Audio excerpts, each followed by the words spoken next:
जय हिंद, जय महाराष्ट्र मित्रांनो. मी आहे महेश पाटील. सो आज आपला एक स्पेशल आपण सेशन घेतोय, जिकडे माझी क्लासरूम मधले मेंटीज आहेत. ऑलराईट, आमचं ट्रेनिंग सेशन आणि सगळं संपलेलं आहे, पण काही महत्वाची चर्चा होतात आपल्या क्लासरूम मध्ये, जे तुमच्या समोर पण आणणं गरजेचं आहे. कारण मला वाटतं की तुम्हालाही इम्पॅक्ट होईल, कारण मला यांच्याकडनं ज्या गोष्टी शिकायला भेटतात ते मी तुमच्याबरोबर शेअर करणार आहे. असंच आज आपल्याबरोबर प्रीतम आहे. पहिला पण प्रीतमचा आपण या व्हिडिओमध्ये पण इन्फॉर्मेशन सगळी जाणून घेऊया की त्यांचं ओव्हरऑल श्रीमंतीच्या बाबतीत त्यांचं काय म्हणणं आहे की जर मराठी माणसाला श्रीमंत जर व्हायचं असेल, ओके, नुसतं अमीर नाही, श्रीमंत व्हायचं असेल, खानदानी अमीर व्हायचं असेल, जर आपण म्हणू शकतो पुढच्या पिढ्यांसाठी पैसा कमवायचा असेल, तर काय काय स्टेप्स घेतल्या पाहिजे ते आपण ह्यांच्याकडनं आपण ऐकून घेऊया.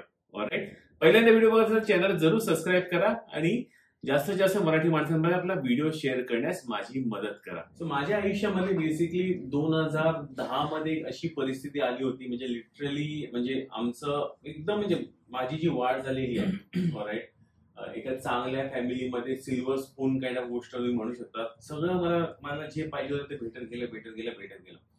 पण असा एक काळ आलेला होता जिकडे 2010 मध्ये लिटरली मी रस्त्याला बाजूला बसलेलो होतो, विचार करत होतो की माझ्या आयुष्याचं मी करतो काय. सो तिकडनं इथपर्यंत जो 14 ते 15 वर्षामध्ये जो मेजर ट्रान्सफॉर्मेशन आलेला आहे, आणि जी आपण इन माय केस जी माझी श्रीमंतीच्या मार्गावरती मी चाललेलो आहे, श्रीमंत आहे असं मी सांगत नाहीये, पण श्रीमंतीच्या मार्गावर चाललेलो आहे, असे प्रत्येकाची काही ना काही स्टोरी आहे. बरोबर, ओके. सो मला आणि आपल्या प्रेक्षकांना, आपल्या मराठी लोकांना अशा सगळ्यांच्या स्टोरीज ऐकायच्या आहेत. सो तुमच्या आयुष्यामध्ये, ओके, असा कुठला असा टर्निंग पॉईंट की म्हणू शकतो, मी बोलू शकतो 2010 मध्ये मी ग्रँड रोड स्टेशनच्या रस्त्याच्या बाजूला बसून विचार करत होतो, असा तो टर्निंग पॉईंट तुमच्या आयुष्यामध्ये कधी आलेला होता आणि काय त्याच्या बाबतीत तुम्ही सांगू शकता? टर्निंग पॉईंट म्हणायचं झालं तर जसं तुम्ही बोलले, इंजिनिअरिंग केली, त्याच्यानंतर जॉब मध्ये खूप स्ट्रगल केला मी. त्यावेळेस कसं की म्हणजे घरनं तसं परिस्थिती व्यवस्थित होती, सगळं मिळत होतं, जसं तुम्ही बोलले की सिल्वर स्पून ओके आहे. पण आपल्याकडे मराठी फॅमिलीमध्ये मोस्टली काय होतं की आपल्या आधीची पिढी आपल्याला तो विचारांचंही देत नाही की सेव्हिंग कसं केलं पाहिजे काय. म्हणजे प्रत्येक पिढी स्वतःचे एक्सपिरियन्सेस स्वतः बिल्ड करते, पण ते पुढे म्हणजे आपण कसं की वारसा देतो त्याचा, ते थोडंसं मला कमी, इतर पण जनरली बघायला कमीच मिळतं जितकं मी पाहिलंय. तर तसं कधी सेव्हिंग करायची वगैरे असं काय माहित नाही. की माझं काय आहे की माझे मम्मी पप्पा करतील असं, तर त्याने चाललो त्याच्यात स्ट्रगल केला. माझी जी आता वाईफ आहे ती तेव्हा म्हणजे सोबत होतो आम्ही, तिने खूप म्हणजे असं साथ दिली की चल ठीक आहे, आता खडतळ काळ आहे तुझा, पण यातनं पण तू काहीतरी करू शकतो, म्हणजे आहे तुझ्यात पोटेन्शियल आहे, तुलाही माहिती आहे मलाही माहिती. मग तिथनं एक पिव्होट घेऊन मी एक जॉब स्टार्ट केला. आता मी IT इंडस्ट्रीत जवळजवळ 12 वर्ष काम करतो. त्यात पण करत असताना जोपर्यंत म्हणजे लग्न वगैरे ठीक आहे, पैसा यायला लागतो, आपल्याला दुनिया दिसायला लागते, असं वाटतं की सगळं जिंकले आपण, आपल्या हातात पैसे, आपण खूप शॉक मजा मस्ती करू शकतो. सेव्हिंग्स तोपर्यंत नॉलेज नाही, कारण आपल्याला ते शाळेत पण कुठे शिकवलं जात नाही आतापर्यंत की पैसा कसा मॅनेज करायचा, काय करायचं, त्याचं महत्व काय. सेव्हिंग केलं तर ते कुठे येणार, पुढे सिच्युएशन नेहमी रोजी पिरियड नसतो, हे कधी आपण फोरकास्टच करत नाही. तर 2019 मध्ये असा एक माझा काळ आला होता की लिटरली मी 0 पासून स्टार्ट केलं. सेव्हिंग्ज हाताशी नव्हत्या, कारण की जसं आहे चल ठीक आहे, मजा केली, काय केली, कोणाला मित्राला मदत लागते दिले पैसे, असंच करून काढलं.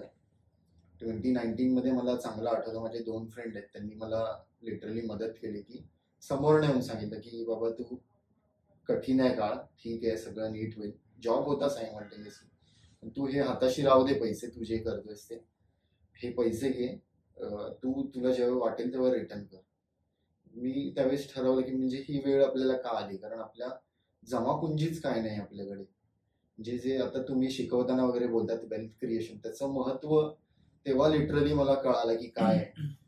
मग तेव्हा असं करत करत विचार केला खूप की काय केलं पाहिजे. त्यानंतर जे येत होतं माझं मंथली इन्कम सोर्स, त्यात प्रॉपरली हे केलं, जसं 50-30-20चा जे रेशिओ असतो त्याच्यात मॉडिफिकेशन करून थोडंसं स्वतःचं कस्टमायझेशन करून ते फ्रेंड्सचे परत केले पैसे. मग म्हटलं आता जे आपण एक डिसिप्लिन आणलंय त्याच्यात थोडंसं इन्व्हेस्टमेंट केले पाहिजे, जेणेकरून आता बाळ आहे आपल्याला, त्याचं शिक्षणाचा खर्च आहे, घरात बाळ असलं की ते आजारी पडलं की 1,500-2,000 रुपये असेच जातात. तर आपण काहीतरी केलं पाहिजे. मी असंच जनरली मी सगळ्या वाईफशी म्हणजे डिस्कस करतो, कारण म्हणजे एक मोटिवेशन पण मिळतं आणि एक जजमेंटल कोण नाही होणार आपल्या बाबतीत, हे थोडंसं रिलॅक्स वाटतं. तर असंच आम्ही डिस्कस केलं तर असं आलं की आपण जे लोन्स वगैरे आहेत, लायबिलिटीज आहेत ते क्लिअर करू. लिटरली त्या मुलीने तिच्याकडे असलेले दागिने जे 2-4 काय केलेले होते ते सगळे आम्ही विकले, ते लिक्विड केले, सगळे लोन सेट ऑफ केले आणि मग नंतर असं असं करत जे मी डोंबिवलीला राहायला गेलो होतो ते आम्ही परत टाउनला गेलो. असं करत माझा आवडीच्या एरियात ज्यात मी बॉर्न बॉटअप एवढा मोठा झालो, वेल नोन एरिया, सगळे ओळखीचे मित्र वगैरे सगळं, पण ते असा कम्फर्टेबल जागी, भले घर छोटं असू दे, टाउनमध्ये राहतो माझ्या आवडीच्या एरिया, असं शिफ्ट झालं. मग असं असं करत ठीक आहे, कालांतराने आपलं इन्कम सॅलरी वाढते, तर त्यात तो डिसिप्लिन मेंटेन केला. आता काय करायचं, आता असेट बिल्डिंग करायचं. असेट म्हणजे काय की त्यावेळेस माझ्याकडे एक हिडन असेट होतं की वाईफचे दागिने, ते माझ्या कामी आले त्यावेळेस. मला त्या म्हणजे डिझास्टर असं नाही बोलू शकत, पण एक कठीण काळात मला ते उपयोगी पडले. म्हटलं हे असेट्स आपले पूर्वज पण पूर्वजांपासून ते म्हणजे सासू सुनेला द्यायची, हे तेच असेट होतं.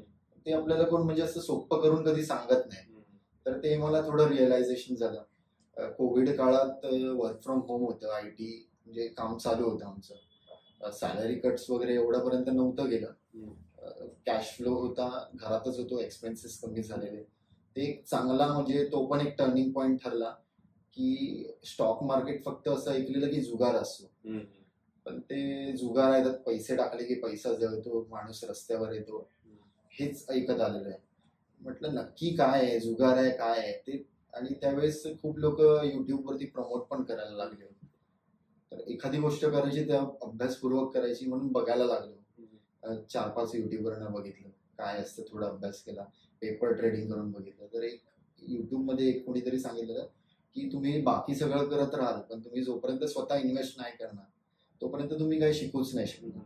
आणि जरी ते लॉस झालं तरी एखाद्या ट्युशन फी आपण देतो, ते त्या शिकण्यामागे ती फी गेली असं करून तुम्ही चालू करा.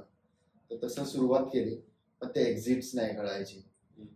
एक ऐकलं होतं की कालांतराने मार्केट वरच जाणार आहे, त्यामुळे जितक्या पण पोझिशन घ्यायच्या त्या होल्डच करायच्या. 1-2 स्टार्टिंगला स्विंग मारायला प्रयत्न केला, लॉस खाल्ले. त्यानंतर असं फंडामेंटल कसं स्टडी करतात काय, नंतर तुमचा व्हिडिओज बघायला लागले.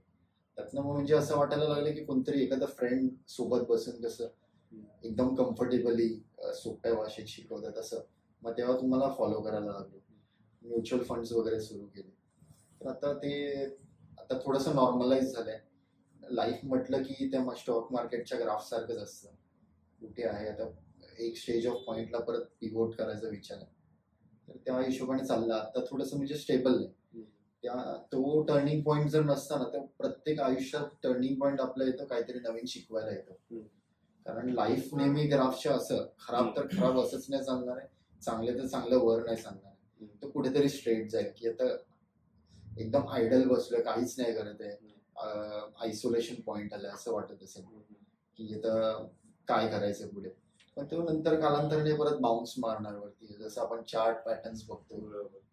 तर लाईफ आणि याचं थोडंसं सिमिलर आहे. आपल्या लाईफस्टाईल मधले किंवा याच्यातले पण आपण खूप रूल्स आपल्या फॉलो करू शकतो. जसं टॅसिट नॉलेज, एखाद्या व्यक्तीला आपलं बघितलं पहिलं पटकन येतं काहीतरी की ही व्यक्ती तशी असते, नंतर आपल्याला वाटतं हे चुकीचं असेल, पण नंतर ती व्यक्ती परत तसंच वागते. जे ते टॅसिट नॉलेज असतं तेच मार्केटमध्ये त्या कंपनीबद्दल कसं चालतं ते ऐकलं पाहिजे, कोणते गट फिलिंग ऐकले पाहिजे, कोणते नाही ऐकले पाहिजे, हे आपण जनरली पण जे अप्लाय करतो तेच तिथे पण करायचं. हे म्हणजे मेजर टेक अवे होता. आणि एक तर अजून छान तुमच्याकडनं काय शिकलो की लिमिटेड फंड्स पासून संपत्ती निर्माण करायची, हे स्टॉक मार्केटमध्ये नाहीये ऍक्च्युली. आपण मार्केटमध्ये जितकं जास्त इन्व्हेस्ट करू तिथनं आपल्याला टेक होम जास्त आहे. हे चांगलं म्हणजे मी कोणाकडनं ऐकलं सुद्धा नाही. म्हणजे त्यातनं मेजर माझा पर्स्पेक्टिव्ह चेंज झाला. त्यामुळे मला आता स्टॉक मार्केटमध्ये कसं काम करायचं किंवा वेल्थ जनरेशन कसं करायचं, असेट्स डायव्हर्सिफिकेशन, रिस्क मॅनेजमेंट कसं करायचं, हेजिंग कसं करायचं, ह्या सगळ्या गोष्टींची क्लॅरिटी मला तुम्हाला भेटून आली, एवढं मी म्हणजे सांगू शकतो. तुम्ही बोललात की की तुमच्या 2 मित्रांनी मदत केली, राईट? आणि आपलं म्हटलं जातं की आपलं ट्रू नेटवर्क आपला नेटवर्क आहे. बरोबर. ओके. आजच्या जमान्यामध्ये जिकडे हजारो फेसबुक फ्रेंड्स असतात किंवा असे बरेचसे इंस्टाग्राम मध्ये मित्र असतात, मैत्रिणी असतात, आपले बरेचसे लोक असतात, आपल्याला मे बी काही काही फोटोजला 200-300 लाईक्स पण किंवा येत असतात. बरोबर. पण मदतीला मुश्किल 1 किंवा 2 पण उभा राहणार नाही आजच्या काळात. मग तुम्ही असं काय केलं की ज्याच्यामुळे ही 2 लोक तुमच्या बाजूने उभी राहिली अशा काळामध्ये? नाही, इनफॅक्ट ऍक्च्युली की म्हणजे मला असं पडती बाजू दाखवायला आवडत नाही. मे बी तो माझा स्वभाव आहे. म्हणजे किती पण प्रॉब्लेम असेल, आता मी असं बसलं हसून घेऊन नॉर्मलच बोलेन. पण कसं आहे, कनेक्शन्स नॉर्मली नॅचरली बनतात. ते आपण मी आता ठरवलं की मी तुमच्याशी मैत्री करेन, तर ते फेक करायला गेलं ना तर ते एक लिमिटेड पिरियड मध्ये राहील. पण ज्यावेळेस आपले विचार जुळतात, आपल्याला सिमिलर थॉट प्रोसेसची माणसं ऑटोमॅटिक मिळत जातात. फक्त आपण चांगलं राहायचं, आपण कोणतं त्याच्यात हे नाही करायचं की स्वतःचा फायदा, जे वाटतं तुझ्यासाठी हे चांगलं आहे ते चांगलं आहे. किंवा आता मी सचिन पण आता आपले नवीन मित्र झाले, त्यांना मी म्हटलं की तुम्ही बिझनेस करता, तुम्ही ग्रोचं कसं करणार, तुम्हाला मी माझे कनेक्शन देतो. तर त्यात मला माझा काय स्वार्थ नाही, बरोबर, ते म्हणजे माझे कनेक्शन आहे. आपण एकत्र पुढे गेलो काहीतरी त्यांना पण लक्षात राहील की अरे माझं ह्यांनी प्रीतम आहेत ना, त्यांनी मला मदत केली होती. ज्यावेळेस त्यांना काहीतरी माझ्यासाठी अपॉर्च्युनिटी असेल तर ते न सांगता, मी न मागता ते मला उभं करतील की बाबा ही लीड आहे, हे तू करू शकतो का, हे तुझ्या इंडस्ट्रीतलं काम आहे. त्यामुळे आपण जर असं काय स्वार्थ किंवा म्हणजे असं हे नाही ठेवलं ना एखाद्या व्यक्तीकडनं, तर ते जुळत जातं. आणि त्या 2 व्यक्तींना पण मी नव्हतं सांगितलं, पण एक कालांतराने आपण टाइम स्पेंड करून आपण एकदम एखाद्या व्यक्तीच्या ह्याच्यातनं आपण त्याचं समजून जातो ना, त्या हिशोबाने त्यांनी हे केलं की अरे तुझ्याकडे पैसे असतील नसतील माहित नाही, तू हे ठेव, तुला जेवेळेस वाटेल तेव्हा तू रिटर्न. तसं माणसं आपण मागितलं असतं तर कदाचित 2 पेक्षा अजून 5-6 जण झाले असते. पण तसं मी असं पब्लिश नव्हतं केलं की मला गरज आहे. ती 2 स्वतःहून माणसं आली म्हणजे मी खूप थँकफुल पण राहतो. मी त्यांना पण असं बोलतो, माझ्या वाईफला पण बोलतो, आयुष्यात मी कधी त्या 2 व्यक्तींना विसरणार. बरोबर बरोबर. आणि अजून एक महत्वाची गोष्ट बोलला ती म्हणजे पूर्वजांनुसार आपल्याला सांगितलं जातं की सोनं आपल्या घरामध्ये असलं पाहिजे. आणि एकदम अडचणीमध्ये सोन्याचा वापर येतो, जे तुम्ही तुमच्या लाईफमध्ये ही गोष्ट केली. ऑलराईट. सो आताच्या पिढीला, आताचे जे नवीन लोक आहेत, त्यांना जर तुम्हाला काही संदेश द्यायचा असेल किंवा जाऊन दे, जे आपले मॅथमॅटिकल लोक सांगतात की एवढ्या पोर्टफोलिओमध्ये एवढं असलं पाहिजे आणि एक्सेट्रा, ते सगळं सोडून द्या. पण खरं सोनं आपल्याकडे किती असलं पाहिजे? जर एकाला कोणाला आता बाईक करून आपल्या आयुष्यभरात 30 वर्षाचं साठवायचं असेल तर काय किती असलं पाहिजे? ते प्रत्येकाचं ऍक्च्युअली त्याच्या गरजा काय आहेत, म्हणजे त्याचं रिस्क किती आहे, उद्या जाऊन त्याला किती पैसे लागतील त्याच्यावरती आहे. म्हणजे जेवढं घेऊन ठेवाल तेवढं कमीच आहे असं मी तर सांगेन. जेवढं शक्य आहे तेवढं डायव्हर्सिफाय करून असेट्स निर्माण केले पाहिजे. जसं रिअल एस्टेट आहे, घराची गरज कधीही लागू शकते, उद्या त्याच्यातनं रेंटल इन्कम म्हणून पण एक इन्कम सोर्स जनरेट होऊ शकतो. म्हणजे जर आपल्याकडे आहेत पैसे, ते असंच आयडल बँकेत राहण्यापेक्षा किंवा 6-7% फक्त इंटरेस्ट येण्यापेक्षा ते कुठेतरी आपण रिअल एस्टेटचे भाव, कारण दिवसेंदिवस वाढत चालले, लिमिटेड आहे जमीन, लोकसंख्या वाढत चालली आहे, त्यामुळे घराची गरज तर लागणार आहे. आपली फॅमिली एक्सपान्शन आहे, आपली मुलं, त्यांची मुलं किती असतील, तेव्हा रेट्स काय असतील, आपली मुलं घेतील नाही घेतील पुढचा प्रश्न आहे, ते होतील त्यांचे सक्षम. पण आपण काहीतरी आयुष्याची पुंजी पुढे द्यायला, जसं आपण बोलतो माझ्या वडिलांनी कमवून ठेवलं म्हणून मला हातभार लागला, तसं आपण पण पुढच्या पिढीला काहीतरी हँड ओव्हर केलं पाहिजे, त्यासाठी आपण बनवलं पाहिजे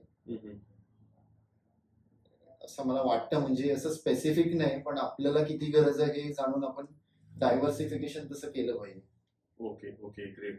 बाकी जर आपल्या मराठी माणसाला खरंच एक श्रीमंत व्हायचं असेल, ओके, नॉट जस्ट अमीर, श्रीमंत जर व्हायचं असेल, तर तुम्ही अशा काय 2-3 टिप्स द्याल की त्या व्यक्तीने त्या गोष्टी केल्या पाहिजे? सर्वात पहिलं तर स्वतःचं फायनान्शियल मॅनेजमेंट केलं पाहिजे. स्वतःचे इन्कम सोर्सेस टोटली किती येतात, त्याच्यातले एक्सपेन्स किती आहेत, त्यातला किती पर्सेंट मी माझ्या फ्युचरसाठी इन्व्हेस्ट केला पाहिजे, त्या इन्व्हेस्टमेंटमध्ये मी कसं डिसिप्लिन आणू शकतो, त्याच्यात कोणते असेट बिल्डिंग करायचे आहेत, आणि मेन तर गोल डिसाईड करणं. म्हणजे मी माझ्या लाईफमध्ये जी चूक केली की मी असं क्लिअर गोलच नाही ठेवलं. म्हणजे गोल सेटिंग आहे, जसं की आता मुलगा मोठा होईल, कॉलेज नंतर प्रोफेशनल कोर्सेसचे फीस खूप हाय असतात, तर त्यासाठी अंदाजे किती पैसे लागतील मला. रिअल इस्टेटमध्ये जर जायचं तर मला एखादं घर घ्यायचं, लँड घ्यायचे, जसं माझं स्वप्न आहे की माझं गावी एक घर असावं बंगलासाठी, तर त्यासाठी मला किती लागतील, कधी लागतील ते पैसे.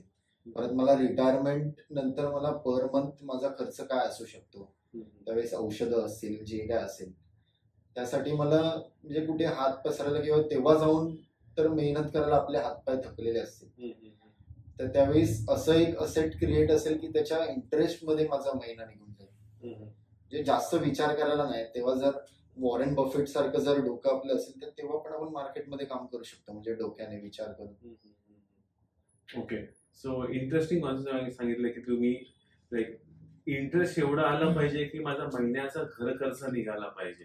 सो फार तुम्ही त्या गोल पासून किती पर्सेंटेज लांब आहात?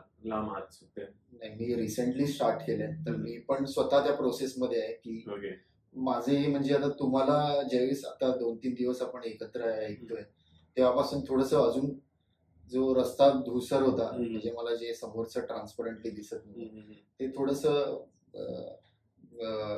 कर्टन्स बाजूला झालेत असं वाटतंय मला, आणि थोडस क्लिअर पिक्चर विजन येत चाललंय. आता तुम्ही जे शिकवलं ते अप्लाय करून किती जास्तीत जास्त अजून डिसिप्लिनपणे मी माझ्या गोलला जाऊ शकेल, ह्याच्यावर मी नक्की काम करणार आहे. Okay, definitely. आणि आपल्या आयुष्यामध्ये आता आजच्या तारखेला बघायला गेलो तर आपल्या सगळीकडे फास्ट लाईफ आहे. लोकांना फास्ट पैसा कमवायचा, म्हणजे तो शेअर मार्केट असून दे की रिअल इस्टेट असून दे, कुठल्या स्कीम्स बनवून दे, याच्यामधल्या असून दे. ओके, फास्ट पैसा आणि स्टेडी पैसा, ओके, या दोघांमध्ये जर तुम्हाला व्यवस्थित असं ताळमेळ बसवायचं असेल तर तुम्ही काय गोष्टी कराल त्या बाबतीत? म्हणजे फास्ट पैसा आहे, त्याच्यात रिस्क पण तेवढीच आहे. तर मी माझे जे इन्व्हेस्टमेंट मला करायचे, तर समजा माझ्याकडे 100 रुपये, तर असे किती पैसे आहेत की जे गमावले तर मी मला काही दुःख होणार नाही. ते 10 रुपये असतील, 20 रुपये असतील, प्रत्येकाचं वेगळं असतं खर्च. तर ते माझं जर रिस्क ॲपेटाईट 20 रुपये असेल तर ते 20 रुपये मी अशा इन्स्ट्रुमेंट मध्ये लावेन की जिथे रिस्क आहे पण त्याचा रिवॉर्ड रेशो खूप जास्त आहे.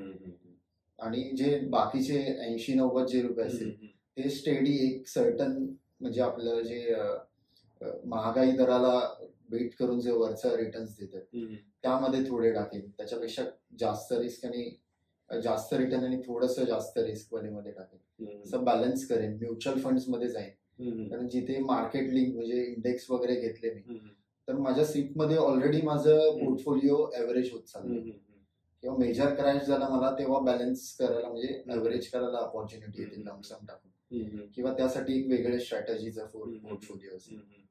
तर त्या हिशोबाने मी बघते की म्हणजे रॅपिडली करू शकतो. लाईफ टाईम मध्ये 2-3 अपॉर्च्युनिटी तरी अशा येणार आहेत मार्केटमध्ये, हे प्रत्येकाला येतात, पण त्या अपॉर्च्युनिटीला पैसा हातात असणं इम्पॉर्टंट आहे.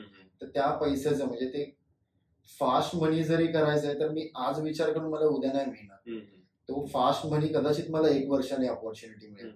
त्या अपॉर्च्युनिटीची तयारी मला आतापासून करायची, कारण मार्केटला टाइम कोणीही नाही करू शकत, हे फॅक्ट आहे. बरोबर आहे. फास्ट मनीसाठी रेडीनेस आपल्याला स्लो मनी जो आहे त्याला साईडला काढून ठेवायला लागेल, त्याच्याने फास्ट मनीची इन्व्हेस्टमेंट मध्ये पैसे लावता येतील. नेक्स्ट बॅच ओके फेब्रुवारीमध्ये येणार आहे. सो जॉईन करण्यासाठी तुम्हाला व्हॉट्सअप करायचं आहे क्लासरूमसाठी. 8452935252 वरती तुम्ही व्हॉट्सअप करा, नंबर खाली येतोय. व्हॉट्सअप काय करायचंय, क्लासरूम हा शब्द व्हॉट्सअप करा, माझी टीम तुम्हाला रिप्लाय करेल. ऑलराईट, पोर्शन आणि फीज त्याच्यामध्ये आहे, फिक्स्ड कॉस्ट ठेवलेली आहे. फीज एकदम छानपैकी ज्याला खरंच शिकायचं असेल त्या लोकांसाठी ती एवढी फीज आहे. जॉईन करून शिकून घ्या, पण या ऑनलाईन वेबिनार सिरीज जी फ्री आहे आणि क्लासरूम सेशन मध्ये तसं नॉलेजमध्ये 4 आण्याचाही फरक नाहीये. फरक एवढंच आहे, जर तुम्हाला माझ्या समोर बसून शिकायचं असेल तरच क्लासरूम ऑप्शन निवडा, नाहीतर ऑनलाईन पण खूपच छान ऑप्शन आहे जो मी इकडे दिलेला आहे टोटली फ्री मध्ये. मित्रांनो, मी आहे महेश पाटील. जय हिंद, जय महाराष्ट्र.